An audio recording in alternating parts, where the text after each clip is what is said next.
அரசியல் நிகழ்ச்சிக்கு உங்களை வரவேற்கிறோம் நேயர்களே. வார்த் புயலின் கோர தாண்டவம் சென்னையும் அதன் சுற்றி இருக்கக்கூடிய பகுதிகளையும் நிச்சயமாக உலுக்கி இருக்கிறது.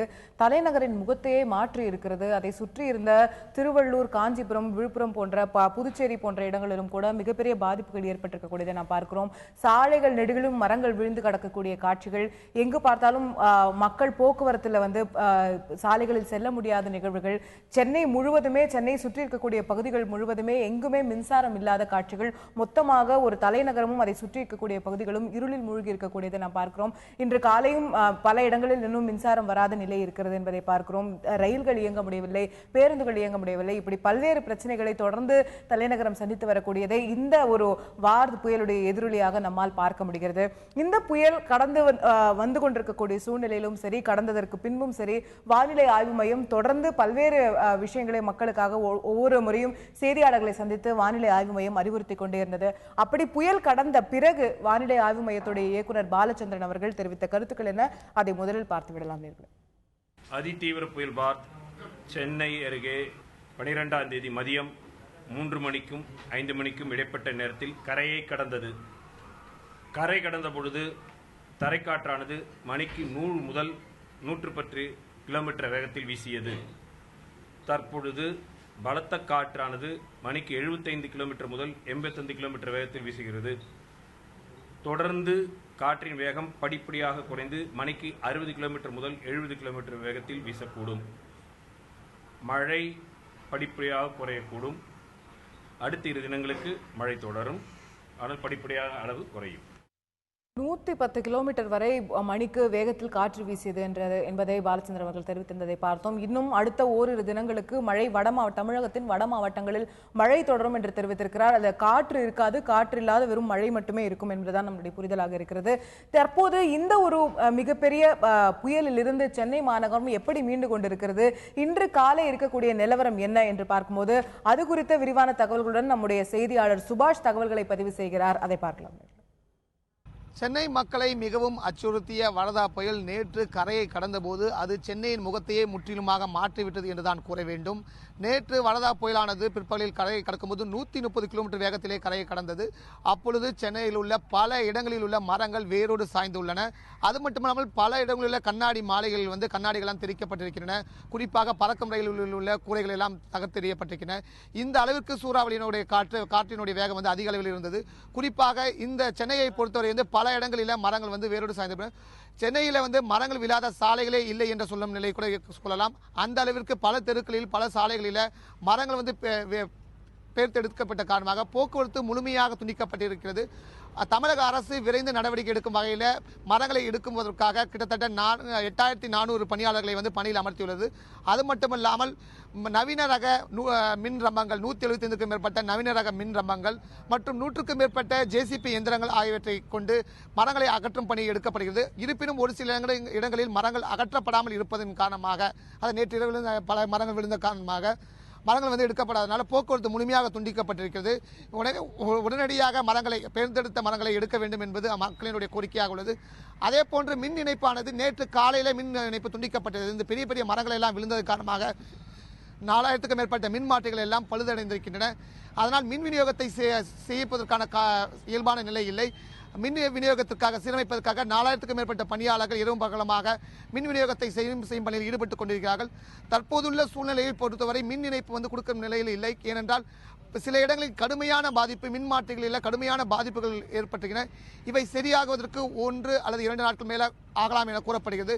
அதற்கு பிறகு முழுமையாக சரி செய்யப்பட்ட பிறகு வீடுகளுக்கு மின் விநியோகம் தருவது பற்றி மின்சார வாரியம் முடிவெடுக்கும் என எதிர்பார்க்கப்படுகிறது. தந்தி டிவி செய்திகளுக்காக ஒளிப்பதிவாளர் ராஜாவுடன் சுபாஷ் சந்திரபோஸ். நிச்சயமாக சுபாஷ் குறிப்பிட்டது போல கிட்டத்தட்ட 3400 மின் கம்பங்கள் சரிந்திருக்கின்றன. 3380 மரங்கள் நகரம் முழுவதும் சரிந்திருக்கின்றன என்பதை பார்க்க முடிகிறது. இதுல அதே போல உயிர் பலி என்று எடுத்துக்கொண்டால் அதிகாரப்பூர்வமாக இதுவரை 10 பேர் இந்த வார்த் புயலுடைய கோர தாண்டவத்திற்கு பலியாகி இருக்கிறார்கள் என்ற தகவல்கள் நமக்கு கிடைக்கின்றன. முதலமைச்சர் நேற்று அறிவித்துள்ள அந்த அறிக்கையின்படி 10,432 பேர் தற்காலிக முகாம்களில் தங்க வைக்கப்பட்டிருக்கிறார்கள் என்ற செய்தியும் கிடைக்கிறது. அவர்களுக்கான உணவு, போர்வைகள், மற்ற விஷயங்கள் அங்கே கொடுக்கப்படுகின்றன என்ற செய்தியும் என்பதையும் விரிவான ஒரு அறிக்கையில் தெரிவித்திருக்கிறார். இந்த மின் இணைப்புகளை சரி செய்வதற்கு மீண்டும் அனைவருக்கும் மின்சாரம் கிடைப்பதற்கு 1 அல்லது 2 நாட்கள் கூட ஆகலாம் என்றும் முதலமைச்சர் தெரிவித்திருக்கிறார். இந்த விஷயங்களை நான் பார்க்க முடிகிறது.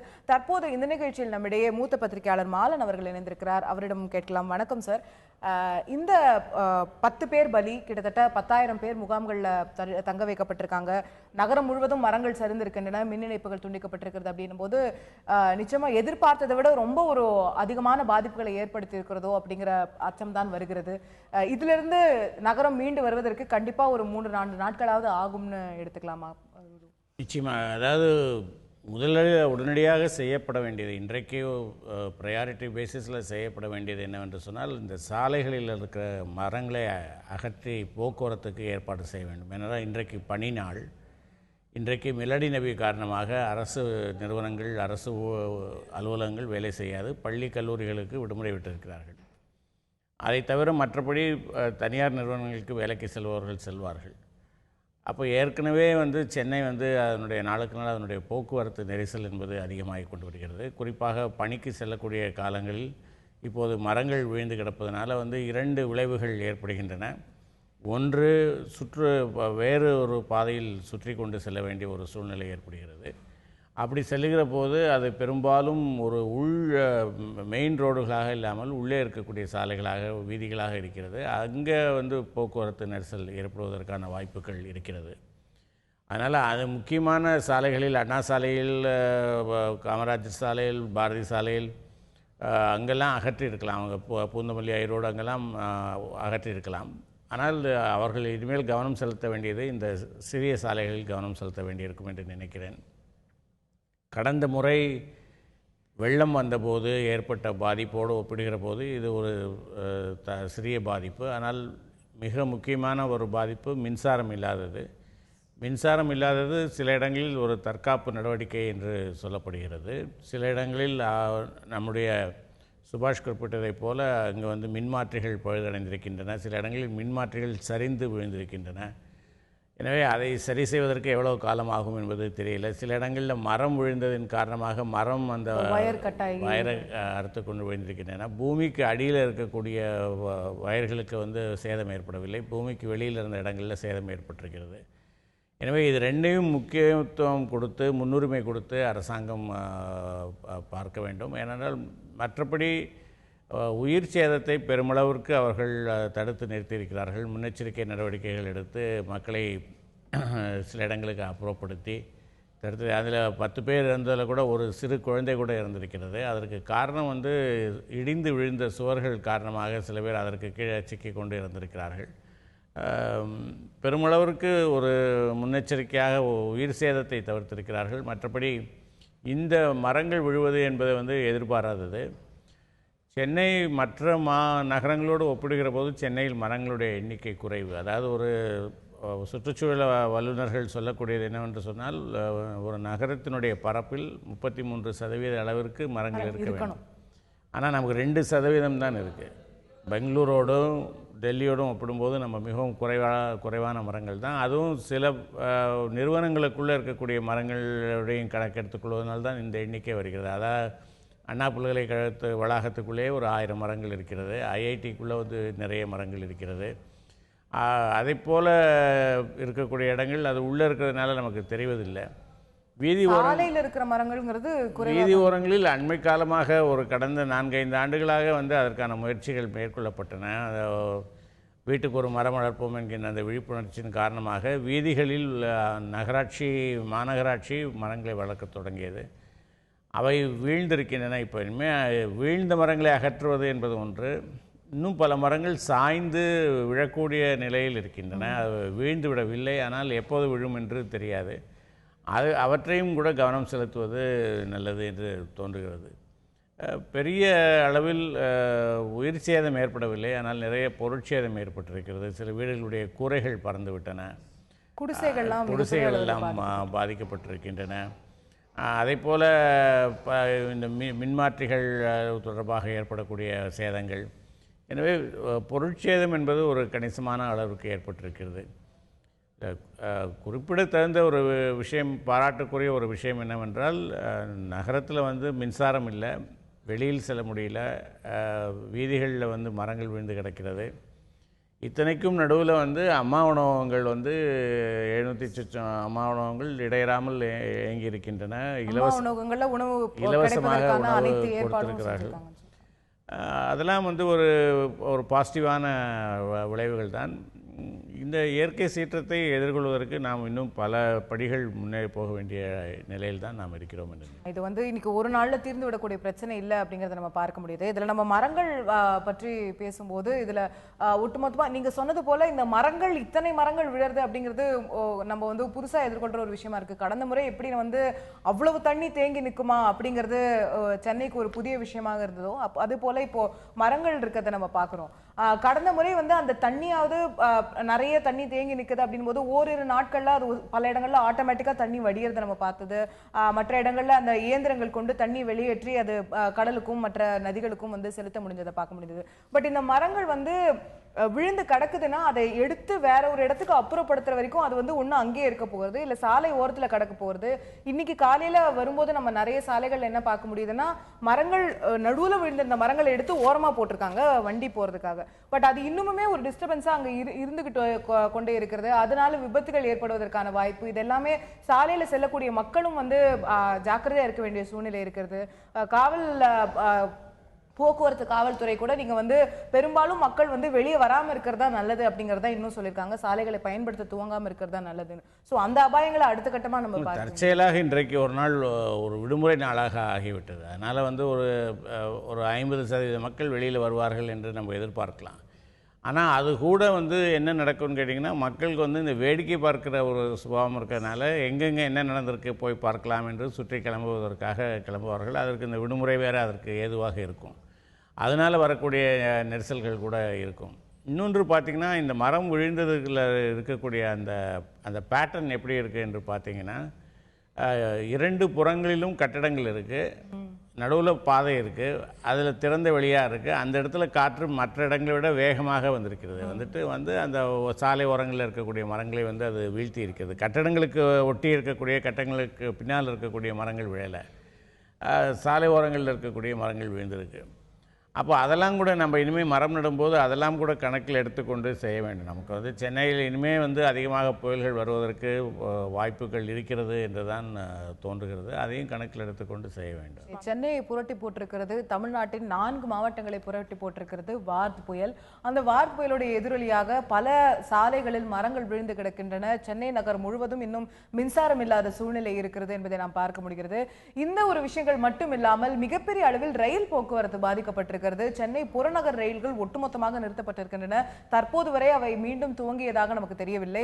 அதே போல சென்னையிலிருந்து வெளியூர்களுக்கு செல்லும் ரயில்களும் மிகப்பெரிய அளவில் சில ரயில்கள் மாற்றிவிடப்பட்டும் சில ரயில்கள் ரத்து செய்யப்பட்டும் பெரிய அளவில் பயணிகள் அவதிக்குள்ளாகி இருப்பதை நாம் பார்க்க முடிகிறது. இது குறித்த கூடுதல் தகவல்களுடன் நம்முடைய செய்தியாளர் பிரசன்னா இணைகிறார். பிரசன்னா, இது குறித்து கொடுக்கக்கூடிய கூடுதல் தகவல்களை பார்க்கலாம். சென்னை எழும்பூர் ரயில் நிலையத்தில் தற்பொழுது பல்லாயிரக்கணக்கான பயணிகள் வந்து காத்து கொண்டிருக்கின்றனர். நேற்று முதலாகவே வந்து அனைத்து ரயில்களுமே இந்த பகுதியில் வந்து இயங்கவில்லை. குறிப்பாக தற்பொழுது வானிலை நிலவரம் சரியாக அமையும் என்ற தகவல் வந்தால் மட்டுமே அடுத்த கட்டமாக ரயில்கள் இயக்கப்படும் என்றும் ரயில்வே நிர்வாகம் தரப்பிலே தெரிவிக்கப்பட்டுள்ளது. இதே போல பொதுமக்கள் அதிக அளவில் பயன்படுத்தும் சபர்பன் ரயிலான சென்னை கடற்கரை ரயில் நிலையத்திலிருந்து தாம்பரம் செங்கல்பட்டு வரை செல்லும் அந்த ஒரு புறநகர் ரயில், அதே போல பறக்கும் ரயிலான வேளச்சேரி வரை செல்லும் பறக்கும் ரயிலான அந்த ரயில் உள்ளிட்ட அனைத்து ரயில்களுமே தற்பொழுது வரை இயங்கவில்லை. எனவே இந்த ரயில்களை இயக்குவதற்கான ஒரு சாதகமான சூழலை தற்பொழுது அவர்கள் பார்த்து வருகின்றனர். மேலும் பல்வேறு ரயில்கள் தற்பொழுது ரத்து செய்யப்பட்டுள்ளது. குறிப்பாக ஒரு 5க்கும் 6க்கும் மேற்பட்ட ரயில்கள் வந்து ரத்து செய்யப்பட்டுள்ளது. பல ரயில்கள் வந்து அதற்கான நேரம் மாற்றி அமைக்கப்பட்டுள்ளது. ஒரு சில ரயில்கள் வந்து மாற்றுப்பாதையில் மாற்றிவிடப்பட்டுள்ளது. இந்நிலையில் வந்து தற்பொழுது பல மணி நேரமாக காத்திருந்தும் தங்களுக்கான சொந்த ஊர்களுக்கு செல்ல முடியவில்லை என்று பொதுமக்கள் தரப்பிலே ஒரு மிகப்பெரிய வருத்தமானது காணப்படுகிறது. அதே சமயத்திலே பொதுமக்கள் தரப்பிலே தங்களுக்கான ரயில் முழுமையாக ரத்து செய்யப்பட்டு விட்டது என்று தெரிவித்தால் கூட தாங்கள் தங்களுடைய இல்லத்திற்கு சென்று விடுவோம், ஆனால் எந்த ஒரு தகவலும் தெரிவிக்காமல் தற்பொழுது வரை பல மணி நேரமாக காத்திருப்பதாகவும் பொதுமக்கள் தரப்பிலே ஒரு குற்றச்சாட்டு நிலவுகிறது. இந்நிலையில் சென்னை செங்கல்பட்டு வரை வரும் தென் பகுதியிலிருந்து வரும் ரயில்கள் செங்கல்பட்டு பகுதியிலிருந்து நிறுத்தப்பட்டு அதன் பிறகு அதற்கான ஒரு சேவையானது வந்து நீட்டிக்கப்படவில்லை என்ற காரணத்தால் தனியார் பேருந்து மூலம் அந்த பயணிகளை எல்லாம் எக்மோருக்கு அழைத்து வருவதற்கான ஏற்பாடுகளை செய்துள்ளதாகவும் ரயில்வே நிர்வாகம் தரப்பிலே தெரிவிக்கப்பட்டுள்ளது. எனவே வந்து இன்னும் சற்று நேரத்தில், அதாவது இன்று ஒரு மதியத்திற்குள்ளாராகவாவது இந்த அனைத்து ரயில் சேவைகளும் வந்து முழுமையாக இயக்கப்படும் என்று நாம் எதிர்பார்க்கலாம். தந்தி டிவி செய்திகளுக்காக ஒளிப்பதிவாளர் ராஜ்குமாருடன் பிரசன்னா. ரைட், பிரசன்னா தெரிவித்திருக்க தகவல்களை நம்ம பார்க்கிறோம். பல்வேறு ரயில்கள் செங்கல்பட்டுடன் இருக்கின்றன. செங்கல்பட்டிலிருந்து சென்னைக்கு அவர்களை கொண்டு வருவதற்கு பேருந்து சேவைகளை ஏற்பாடு செய்திருக்கிறார்கள் என்பதை நான் பார்க்க முடிகிறது. இந்த ட்ரெயின் நின்னது ஒரு பெரிய அசௌகரியம் சென்னை மக்களுக்கு. ஏன்னா கடந்த ஃப்ளட்டும் போது இந்த பறக்கும் ரயிலோ இந்த சர்பர்பன் ரயிலோ நிக்காம ஓடிட்டு இருந்ததுல பல இடங்களுக்கு மக்கள் போகணும்னு நினைக்கும் போது சாலைகள்ல இருக்கக்கூடிய தண்ணி இருந்தாலுமே கூட ட்ரெயின்ல ஏறி அவங்க போயிட்டு அன்றாட வேலைகளை பார்த்துட்டு இருக்க முடியுது. இப்போ அந்த ட்ரெயினும் இல்லைன்னு சொல்லும்போது அது பெரிய ஹேண்டிகேப்பா ஆயிடுச்சோ மக்களுக்கு. நிச்சயமா, அதுவும் பேருந்து மூலமாக மாற்றுவது என்பது வந்து ஒரு ரயிலில் வரக்கூடிய மக்களுடைய எண்ணிக்கை எவ்வளோ, ஒரு பேருந்து எவ்வளோ பேரை பிடிக்கும், எத்தனை பேருந்துகளை ஏற்பாடு செய்வார்கள். பெரும்பாலும் ரயிலில் பயணம் செய்யக்கூடியவர்கள் கொஞ்சம் மூட்டை முடிச்சுகளும் அதிகமாக கொண்டு வருவார்கள், லக்கேஜஸும் பஸ்ஸில் ட்ராவல் பண்ணுவதை விட. அதனால் அது ஒரு மிக கஷ்டமான ஒரு நிலை தான். அதே போல் அவர்கள் வீடு ரயில் போகாது என்று சொன்னால் வீடு திரும்பி விடுவோம் என்று சொல்கிறார்கள். அவர்கள் ரயிலை இயக்குவதற்கான முயற்சியில் இருப்பதனால வந்து திட்டவட்டமாக அறிவிக்க முடியாமல் இருக்கிறார்கள் என்று தான் நான் கருதுகிறேன். இருக்கிற சூழல்ல வீடு திரும்புறதுமே ஒரு பெரிய பிரம்ம பிரயத்தனமா தான் இருக்க போறது. அதனால இல்லை, பல நண்பர்கள் வந்து இப்போ சென்னைக்கு அருகில் இருக்கக்கூடிய சிறு நகரங்களில் வேலை செய்யக்கூடியவர்கள் வந்து மிகவும் நேற்றைக்கு துன்பப்பட்டார்கள். வந்து எனக்கு தெரிந்தவர்களே கூட வந்து அரக்கோணத்தில் வேலை செய்யக்கூடியவர்கள், அவர்களால் வந்து திரும்ப முடியல, ரயில் இல்லை, பஸ்ஸில் வருவதற்கு 2லிருந்து 5 வரை புயல் என்று சொன்னதுனால 12 மணிக்கு மேலே பஸ்ஸுகள் செயல்படலை. அவர்களுடைய அலுவலகத்திலேயே தங்கிவிட்டு அப்புறம் அதிகாலையில் கிளம்பி அதற்கும் நேரடியாக வருவதற்கு முடியாமல் வேற எங்கேயோ காஞ்சிபுரம் போய் செங்கல்பட்டு போய் அந்த மாதிரி வரக்கூடியவர்களாக இருக்கிறாங்க. அந்த மாதிரியான ஒரு செக்ஷன் ஆஃப் பீப்புளும் சென்னையில் வசிக்கிறார்கள். சென்னைக்கு அருகில் இருக்கக்கூடிய நகரங்களில் வேலை செய்யக்கூடியவர்கள் வந்து இங்கிருந்து அங்கே தினம் போய் வரக்கூடிய அவர்களும் இருக்கிறார்கள். அவர்களெல்லாம் பெரும் பாதிப்புக்கு உள்ளாகி இருப்பார்கள். ரயில்கள் முடங்கின என்பது வந்து ஒரு மிகப்பெரிய, எப்படி இப்போ சாலை பயணம் வந்து மரங்களால் வந்து பாதிக்கப்பட்டிருக்கிறதோ அதே போல் ரயில் பயணம் முடங்குகிற போது மக்களுக்கு வந்து வேறு வழி இல்லாமல் அவர்கள் போவார்கள். நேற்றைக்கு சில காட்சிகளை கூட பார்த்தேன். சரக்கு செல்லக்கூடிய வாகனங்களில் டெம்போ, அந்த லாரி போன்ற வாகனங்களில் வந்து மக்கள் ஏறி அதில் நின்று கொண்டு பயணம் செய்கிறார்கள். 50 ரூபாய் கொடுத்து பயணம் செய்தோம் என்று செய்திகளெல்லாம் பார்த்தேன். இயல்பு நிலை நிச்சயமாக பாதிக்கப்பட்டிருக்கிறது. இது என்ன எனக்கு ஒரு ஆச்சரியமாக இருக்கிறதுனா வந்து மக்களுடைய இவ்வளவு சாதனங்கள், இவ்வளவு தொலைத்தொடர்பு சாதனங்கள், மின்சாரம் போய்விட்டது, ரயில் பயணிக்க முடியல, சாலைகளில் பயணிக்க முடியல, தொலைபேசி இணைப்பு இல்லை, இவ்வளவு துன்பங்களோடு வந்து மனிதர்கள் முடங்கி கிடக்கிறார்கள். ஆனால் ஒரு பறவை கூட இதனால் பாதிக்கப்பட்டதாக தெரியவில்லை. வந்து அவை எப்படி அவற்றுக்கு வந்து ஜிபிஎஸ் கிடையாது, அவற்றுக்கு வந்து முன்னெச்சரிக்கை சாதனங்கள் கிடையாது. அவை எப்படி தப்பி செல்கின்றன, எங்கு செல்கின்றன, எங்கு பாதுகாப்பாக இருக்கின்றன, அப்புறம் எப்படி திரும்பி வருகின்றன, இது பற்றி ஒன்றுமே உணர்வு வந்து மிருகங்களுக்கும் பறவைகளுக்கும் இயல்பாகவே இருந்தது. ஒரு பெரிய பிரச்சனை வரப்போது சுனாமி போது கூட இதே மாதிரியான விஷயங்கள் பேசப்பட்டன. எப்படி பறவைகள்லாம் கூட்டமா பறந்து போச்சு, இந்த மாடுகள்லாம் வந்து ஒரு சத்தம் கொடுத்தது அப்படிங்கிற மாதிரிலாம் அப்புறமா சொன்னாங்க நிறைய. இல்லை, அது பறந்து செல்வதை கூட பார்க்க முடியல. அது புயல் வருவதற்கு முன்னாலே அவை வந்து கிளம்பி விட்டன என்று நினைக்கிறேன்.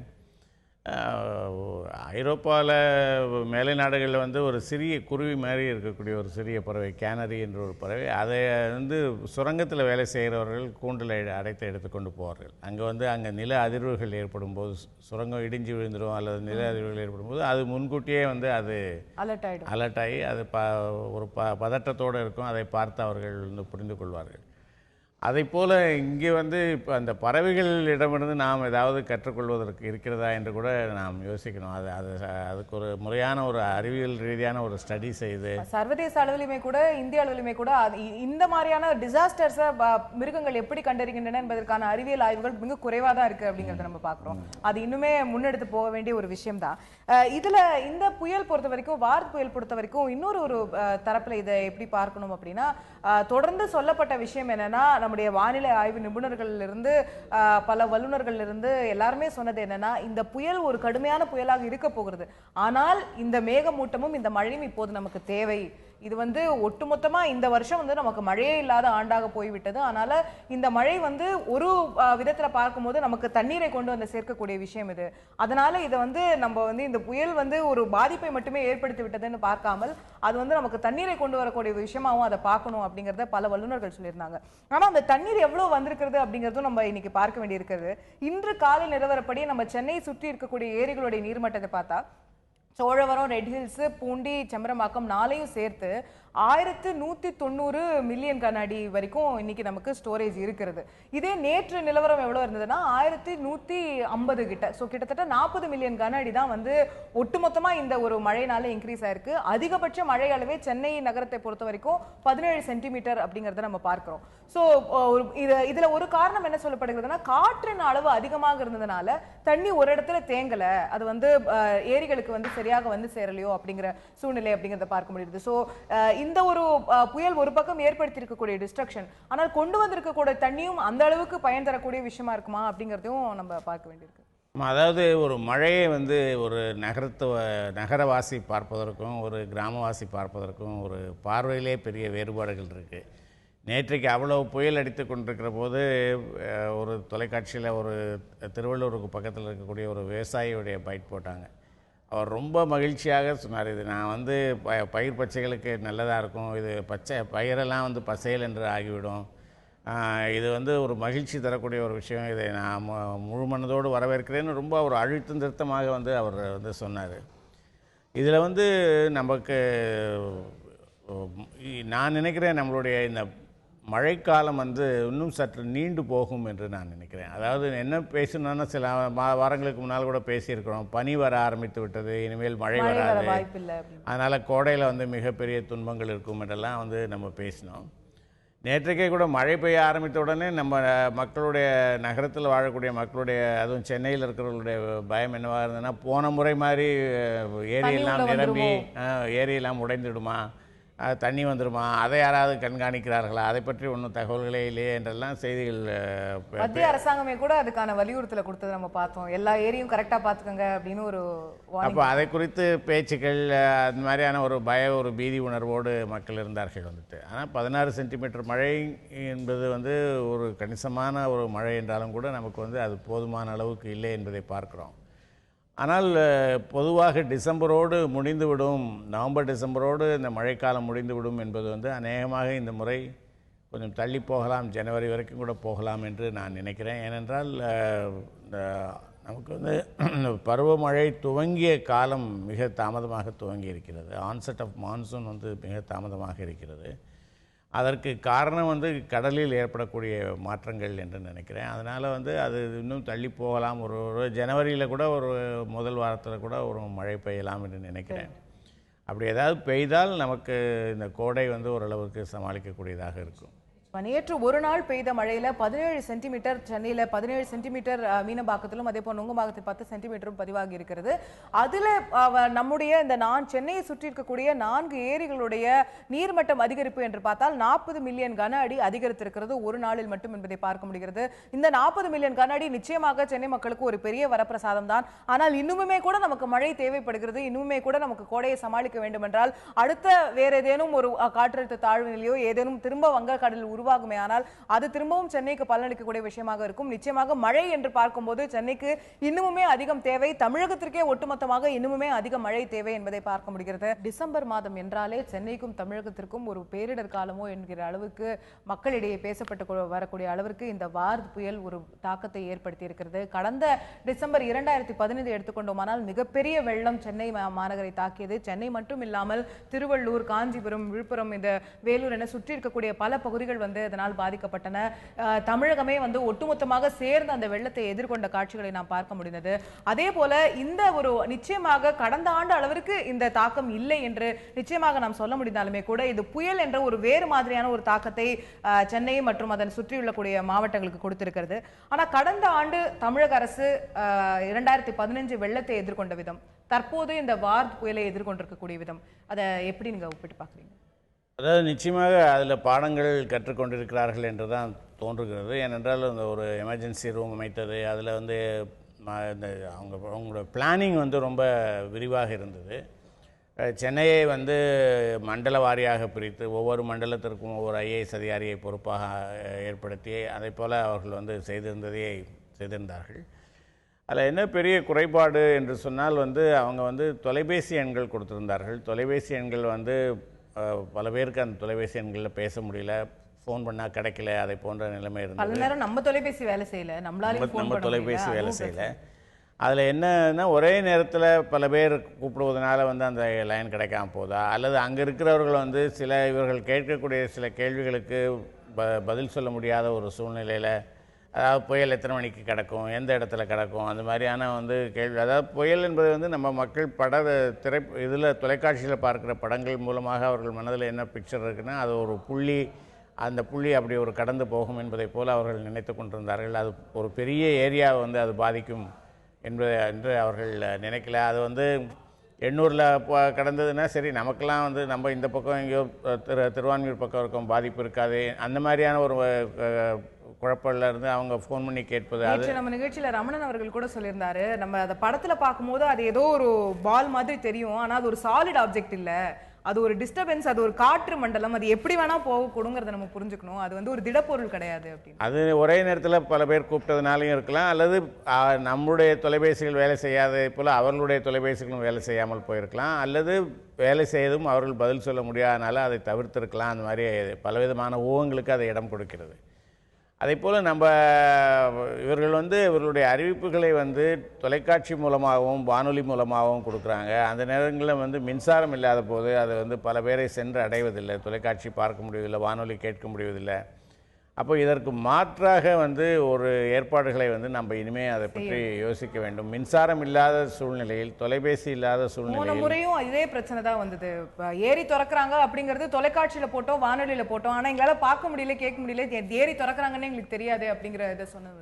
அதற்கு வந்து மாற்று ஏற்பாடுகள் என்ன என்பதை பற்றி யோசிக்கணும். புயல் வருவதற்கு முன்னால் சில இடங்களில் நான் பார்த்தேன், வந்து ஆட்டோ ரிக்ஷாவில் வந்து அந்த ஸ்பீக்கர்ஸை கட்டிட்டு அதில் வந்து அறிவித்து கொண்டு போன இதை வந்து நான் பார்த்து திருவள்ளூர் மாவட்டத்தில் சில இடங்களில் அந்த மாதிரியான முயற்சிகள் நடந்திருக்கு. அது மாதிரியான முயற்சிகள் கூட எவ்வளவு தூரம் பலன் கொடுக்கும் என்பது பழவேற்காடு மாதிரியான அதிக பாதிப்பு இருக்கிற பகுதிகளில் நேரடியாக அந்த மீட்பு படை வீரர்களே போய் வீட்டை விட்டு வெளியே வாங்க அப்படின்னு கூப்பிடுறதும், ஆனால் மக்கள் வரமாட்டேன்னு சொல்றதும், அந்த மாதிரி சில காட்சிகள் கூட நம்ம பார்த்தோம். இதில் வந்து அரசாங்கத்தினுடைய செயல்பாடு வந்து இதை போல அவர்கள் நிறைய ஒரு வழக்கமான பார்வையில் வந்து அந்த அணுகுமுறை இருந்திருக்கு. ஒரு அவுட் ஆஃப் த பாக்ஸ் வந்து சில அணுகுமுறைகள் தேவை இருந்திருந்தால் இதாக இருக்கும். இதற்கு நடுவில் வந்து அவர்கள் இந்த உயிர் சேதத்தை தடுத்தது, அதாவது சென்ற முறை போல வெள்ளம் வந்துவிடும் என்ற நினைப்பில் இருந்தார்களா என்று தெரியவில்லை. ஆனால் காற்றடிக்கும் என்பதனால எச்சரிக்கையாக இருந்திருக்கிறார்கள், பெருமளவுக்கு உயிர் சேதத்தை தவிர்த்திருக்கிறார்கள். அதே நேரத்தில் நம்ம மக்களுடைய மனோபாவம் எப்படி இருக்கிறது என்பதையும் கூட நம்ம பேசணும். அரசாங்கத்தை பற்றி பேசுகிற போது பார்த்தா நம்மளுடைய புரளி மன்னர்கள், வதந்தி வேந்தர்கள் வந்து அவங்க மாட்டு வாட்ஸ்அப் வேலை செய்யுது அப்படிங்கிறதுனால வந்துட்டு நாசா சொல்லிடுச்சு, பிபிசி சொல்லிடுச்சு, சென்னையே அழிஞ்சிட போகுது என்பதை போன்ற ஒரு பீதியும் கிளப்புவதாக இருக்கிறது. நேற்றைக்கு கடந்த முறைக்கும் இந்த முறைக்கும் என்ன ஒரு பெரிய வித்தியாசம் என்று சொன்னால், காற்றடித்தது, அதனால் வந்து இது குறித்த முன்னெச்சரிக்கை முன்பாகவே டிவியில் வந்து அதை குறித்து விரிவாக பேசப்பட்டது. அதனால் மக்கள் வந்து வெளியில் போகாமல் வீட்டுக்குள்ளேயே முடங்கி விட்டார்கள். அது கூட வந்து ஓரளவிற்கு உயிர்ச்சேதத்தை கட்டுப்படுத்த பங்கு வகித்திருக்கிறது. வெறும் மழை பெய்யும் என்று சொல்லியிருந்தால் வந்து ஜனங்கள் போயிருந்திருப்பாங்க. நான் இதிலேயே பார்க்குறேன் வந்து புயல் அவருடைய மேற்கு பகுதி கடந்து விட்டது, புயலுடைய மையம் கடந்து கொண்டிருக்கிறது. புயலுடைய மையம் கடக்கும் போது அமைதியாக இருக்கிறது. அப்போ வெளியில் வராதிங்க என்று மீண்டும் மீண்டும் வந்து அறிவுறுத்தப்படுகிறது. ஆனால் ஜனங்க வந்து மொட்டைப்பாண்டியில் வந்து நின்று வேடிக்கை பார்ப்பதற்காக வருவது, அதில் செல்ஃபி எடுத்துக்கொள்வது, இதை போன்ற, அதாவது எதையுமே வந்து கடற்கரைக்கே போனாங்க செல்ஃபி எடுக்கிறதுக்குங்கிறதெல்லாம், அந்த மாதிரியான இதெல்லாம் பார்க்குறோம். அப்போது நம்ம ஜனங்களை வந்து எதையுமே வந்து ஒரு விளையாட்டாக எடுத்துக்கொள்வது, அப்புறம் அதுக்கு யாரையாவது குறை சொல்வது, அதை போன்ற ஒரு மனோபாவங்களும் இருக்குது. We have a long way to go. நமக்கு வந்து ஆனால் இவ்வளவு டிசாஸ்டர் மேனேஜ்மெண்ட் ஃபோர்ஸ் எல்லாம் முன்னாலே தயார் பண்ணி கொண்டு வந்து இங்கே வைத்திருந்து எல்லாம் இருந்தது. அதில் யோசிக்க வேண்டிய ஒரு விஷயம் என்னென்னா, டிசாஸ்டர் மேனேஜ்மெண்ட் ஃபோர்ஸுடைய தலைமை அலுவலகம் ஏன் அரக்கோணத்தில் இருக்கிறது என்று எனக்கு புரியல. அரக்கோணம் வந்து பெரும்பாலும் இயற்கை சீற்றங்களில் பாதிக்கப்படக்கூடிய ஒரு பகுதி அல்ல. அதை கடலூரில் வைக்கலாம், அதை வந்து விழுப்புரத்தில் வைக்கலாம், சென்னையிலே கூட வைக்கலாம். சென்னையில் வைப்பது வேண்டாம், டீசென்ட்ரலைஸ் பண்ண வேண்டும் என்று நினைத்தார்களானா அவங்க இப்போ வந்து அந்த பகுதிகளில் வைக்கலாம். இன்னும் சொல்லப்போனால் சென்னை மக்களுக்கு புயல் என்பது புதிது. ஆனால் நீங்கள் வந்து நாகப்பட்டினத்தில் வசிக்கிறவங்க, காரைக்காலில் வசிக்கிறவங்க, அவங்கள கேட்டிங்கன்னா 2 வருடத்திற்கு ஒரு தரம் புயல் அவர்களை கடந்து போகிறது. கடலூர் மக்கள்லாம் கடந்த வருஷம் சொன்னதே கூட எங்களுக்கு வருஷம் இந்த மாதிரி தான் வெள்ளம் வரும், சென்னையில தான் புதுசா ஏதோ இது பண்றாங்க அப்படின்னு சொல்லி கூட இல்லை, அவர்களுடைய அனுபவங்களிலிருந்து கூட வந்து நம்ம வந்து பாடம் கற்றுக்கலாம். ஒரு முன்னேற்பாடாக என்ன செய்ய வேண்டும் என்பதை வந்து நம்ம தெரிந்து கொள்ளலாம். அதெல்லாம் வந்து ரொம்ப அதிகமான தொலைவில் இருக்கக்கூடிய இடங்கள் அல்ல. அது வந்து நிச்சயமாக அதை வந்து தெரிந்து கொள்ள வேண்டும். சென்னை ஒரு கடற்கரை பட்டணமாக இருந்தாலும் கூட அது பெருமளவுக்கு இந்த மாதிரியான சேதங்களிலிருந்து தப்பித்து வந்திருக்கிறது. ஸோ நம்ம இதுல அரசுடைய செயல்பாடுன்னு நம்ம மீண்டும் பார்க்கும்போது நீங்க சொன்னது போல கடந்த ஆண்டு ஏற்பட்ட அனுபவத்தின் காரணமாக கூட எல்லாருமே வந்து நம்ம இந்த வாட்டி கரெக்டா பண்ணிடணும் அப்படிங்கிறதுல பல முன்னெச்சரிக்கை நடவடிக்கைகள், நீங்க சொன்னது போல என்டிஆர்எஃப் டீம்ஸ் வந்து ரெஸ்கியூ டீம்ஸ் வரதுலேருந்து அவங்க படகுகளை கூட தயாரா வச்சிருந்தாங்க. திடீர்னு வெள்ளம் வந்துருச்சுன்னா என்ன பண்றது அப்படிங்கிறது, இந்த மரங்களை அறுக்கக்கூடிய கருவிகள், இப்படி பல விஷயங்களை தயாரா வச்சிருந்தாங்க.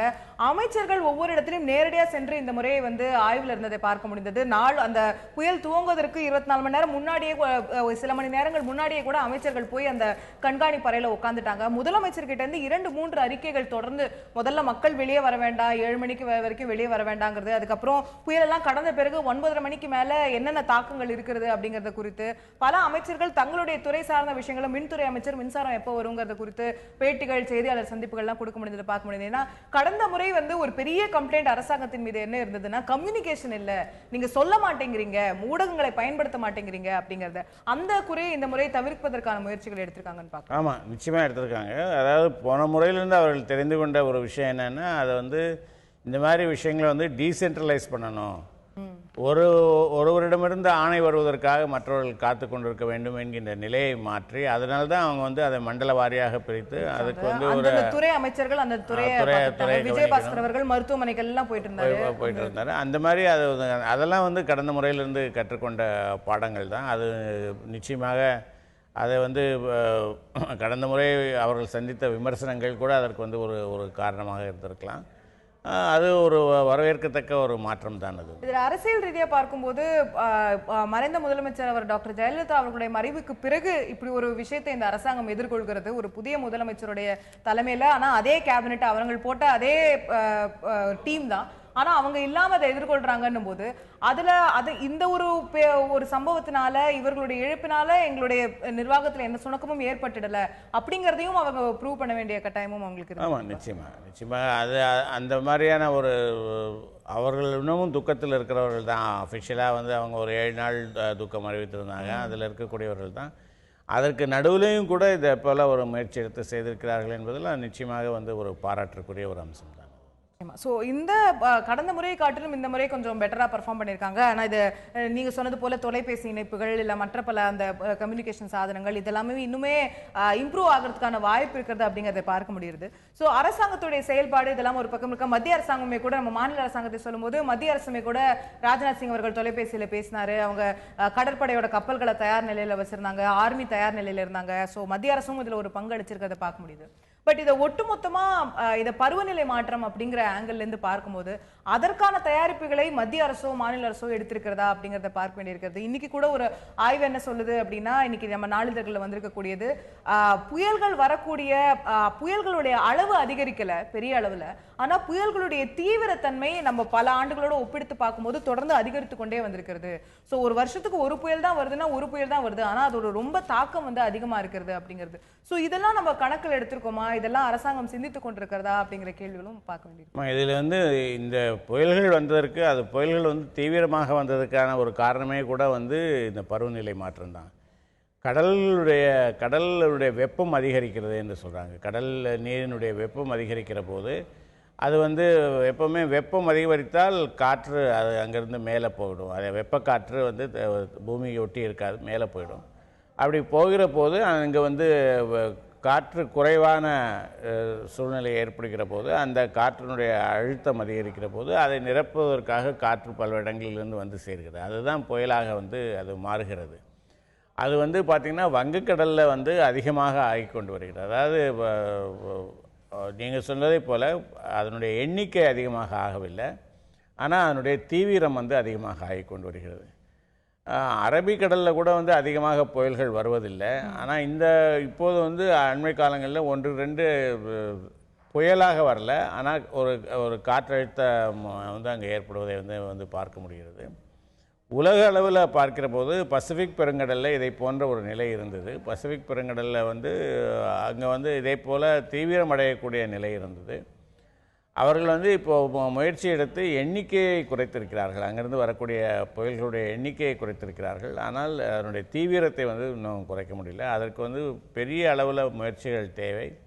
அது ஒரு உலகளாவிய முயற்சிகளும் தேவை. இந்தியா பொறுத்த வரைக்கும் இதில் வந்து நம்ம எப்படி இந்த கடல் நீரினுடைய வெப்பம் அதிகரிக்காமல் இருப்பதற்கு என்ன செய்வது என்பதை குறித்து ஒரு பருவநிலை மாற்றம் தொடர்பான ஒரு சிந்தனையும் ஒரு அணுகுமுறையும் தேவை. அது வந்து வருவதற்கு முன்னால் தடுப்பதற்கான ஒரு முயற்சி. அது வந்துட்டு நேற்றைக்கு நடந்ததெல்லாம் வந்த பின்பு அதை எதிர்கொள்வதற்கான ஒரு முயற்சி.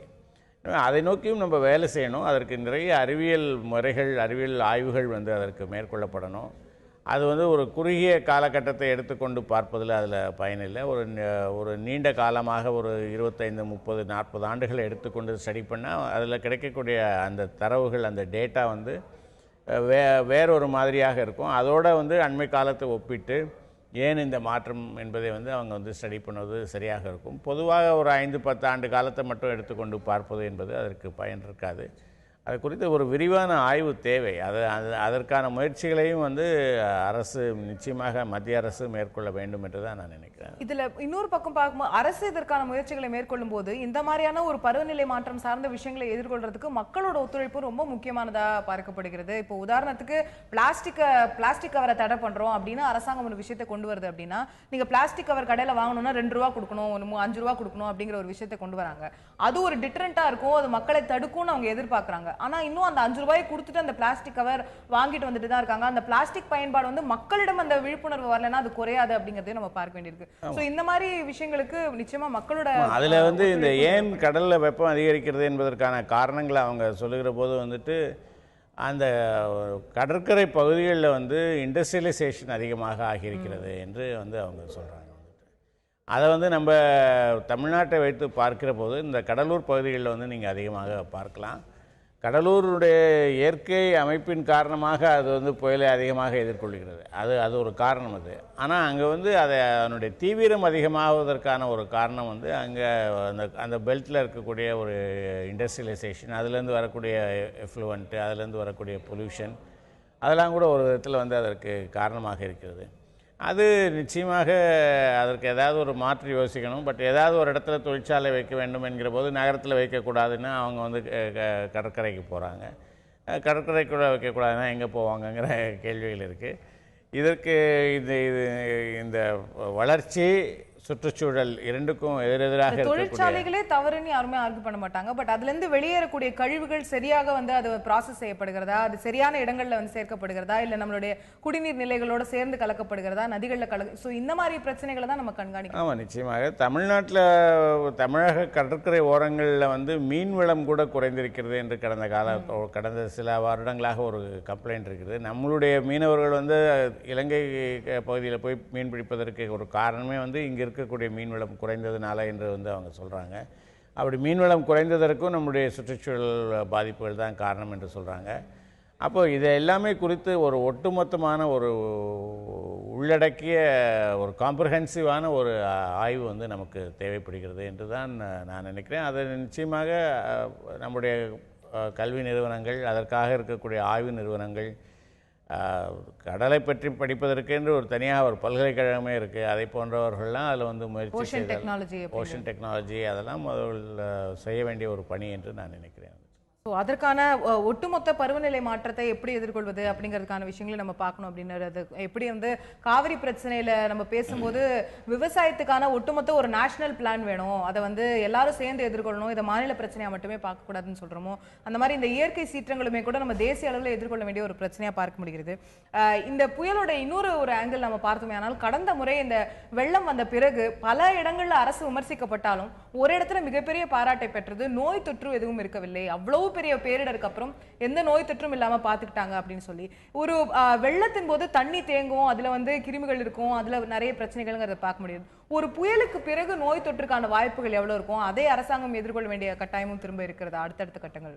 நோய் தொற்றுக்கான வாய்ப்புகள் குறைவு தான் இதில் வந்துட்டு. அதாவது ஒரு புயலுக்கும் வெள்ளத்துக்கும் இருக்கக்கூடிய வேறுபாடு என்னென்னா, வெள்ளம் வந்து அதனுடைய அதனுடைய தாக்கம் வந்து சற்று நீண்ட காலத்திற்கு இருக்கும் என்பது ஒன்று.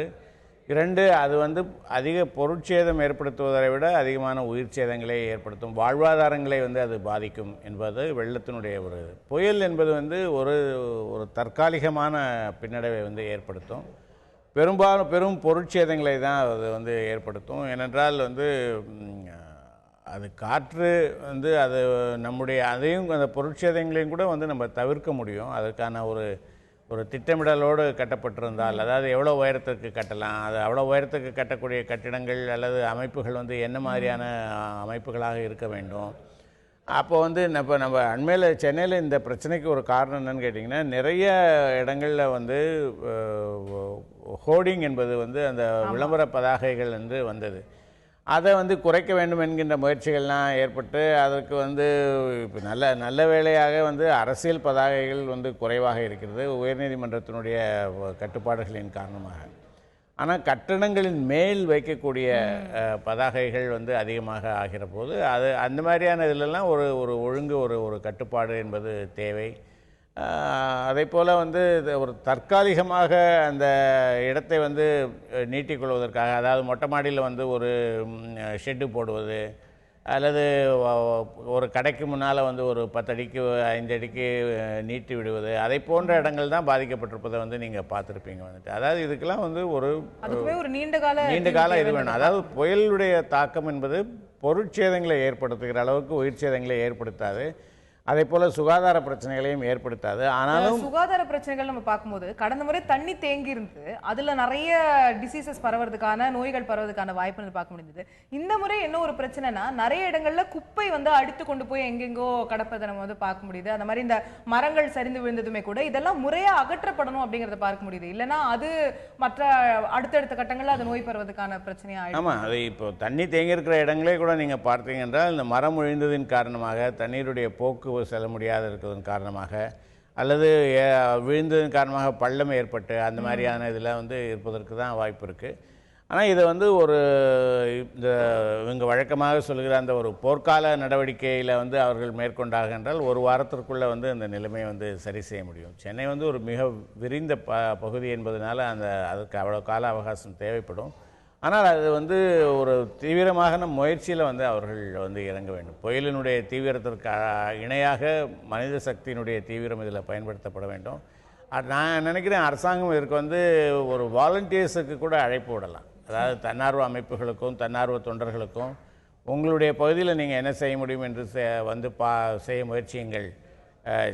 சென்னை என்பது உங்களுடைய நகரம்தான், உங்களுடைய வீடு தான் என்பதை போன்ற ஒரு உணர்வை வந்து அவங்க எழுப்ப முடிந்தால் அது இன்னும் கூட விரைவாக கூப்பிடாமலே கடந்த முறை அப்படி ஒரு மிகப்பெரிய எழுச்சி வந்ததை பார்க்க முடிந்தது. நிச்சயமா அரசாங்கமும் அதற்கு வந்தது காரணம், அது வந்து மனித உயிர்கள் பாதிக்கப்படுகின்றன, வீடு விழுந்து பாதிக்கப்படுகிறது, வாழ்வாதாரம் பாதிக்கப்படுகிறது என்கிற போது இயல்பாக வந்து ஒரு கருணை ஏற்பட்டு அதை வந்து செய்வதற்கு போகிறாங்க. இது வந்து மரம் விழுந்து கிடக்கு, அது யாருடைய மரமோ அரசாங்கத்துடைய மரம், நம்ம போவதற்கு ஒரு பாதை கிடைத்து விட்டால் போதும் என்கின்ற ஒரு மனோபாவத்தோடு மட்டும்தான் இருந்தாங்கள் என்றால் அதற்கு வந்து இதாகாது. அதற்கு அரசாங்கமும் அதை ஊக்குவிக்கிற மாதிரி முயற்சிகளை மேற்கொள்ள வேண்டும்.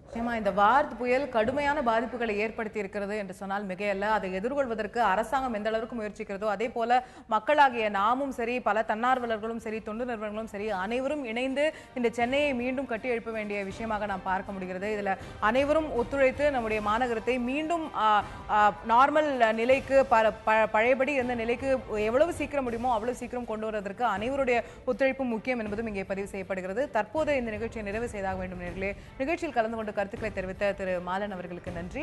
பார்த்த உங்களுக்கும் நன்றி. தொடர்ந்து இணைந்திருங்கள் தந்தி தொலைக்காட்சி.